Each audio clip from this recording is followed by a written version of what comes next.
Un mois avant ces élections, l'actualité en Tunisie sera marquée par le sommet de la francophonie. Il aura lieu à Djerba les 19 et 20 novembre prochains. Sur les enjeux de cette réunion internationale, Rayed Chaibi, président de l'Association pour la promotion de la coopération et de l'amitié entre la France et la Tunisie. Rayed Chaibi. Elle est importante pour les deux rives de la Méditerranée pour une raison très simple, c'est que la Tunisie est un des pays fondateurs de la francophonie sous l'impulsion du président Bourguiba avec ses homologues sénégalais et nigériens et cambodgiens, les présidents Senghor Diori et le prince Norodom Sihanouk. La Tunisie est un pays donc fondateur de la francophonie, elle est un pilier même de l'espace francophone, et le fait que le sommet du cinquantenaire, même si en réalité on a célébré le 52e anniversaire de la francophonie, mais le fait que le sommet du cinquantenaire se déroule en Tunisie et à Djerba en particulier, c'est effectivement un formidable symbole pour l'espace francophone et pour la francophonie en général. Justement, l'espace francophone, la francophonie aujourd'hui, comment évolue-t-elle? La francophonie doit être, à mon sens, un levier de développement. Face aux crises, au pluriel, que nous sommes en train de traverser, la francophonie doit être une réponse, je dirais même peut-être une réponse aux crises que nous sommes en train de vivre. Elle doit être un levier de développement économique, un levier également éducatif, culturel, social, et je pense que le sommet de Djerba doit être justement cette occasion de réaffirmer la francophonie comme un levier de développement, et donc ça doit être l'occasion de mettre autour de la table tous les acteurs qui peuvent aller en ce sens. Et donc c'est pour ça que nous militons activement à ce que le sommet de Djerba soit l'occasion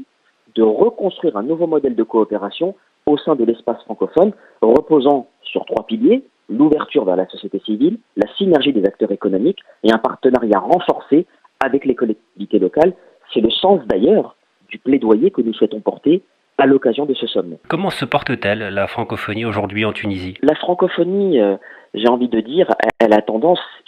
malheureusement c'est le cas, puisqu'il n'y a pas pire aveugle que celui qui ne veut pas voir, mais la francophonie recule, et ça ne concerne pas forcément que la Tunisie. La francophonie recule de manière générale avec on va dire une prééminence, je dirais, de l'anglophonie, mais justement, on ne doit pas laisser cette flamme s'éteindre, et on doit tous ensemble se réunir, travailler ensemble pour que la francophonie, je dirais, puisse être davantage visible et reconnue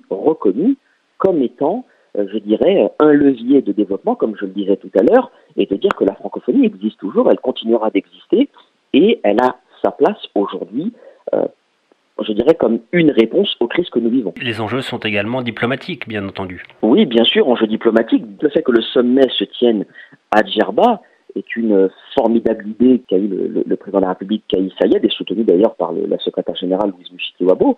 parce que ça permet de mettre en valeur le joyau bleu de la Tunisie, qui est un carrefour de civilisation et de dialogue entre les cultures et entre les cultes.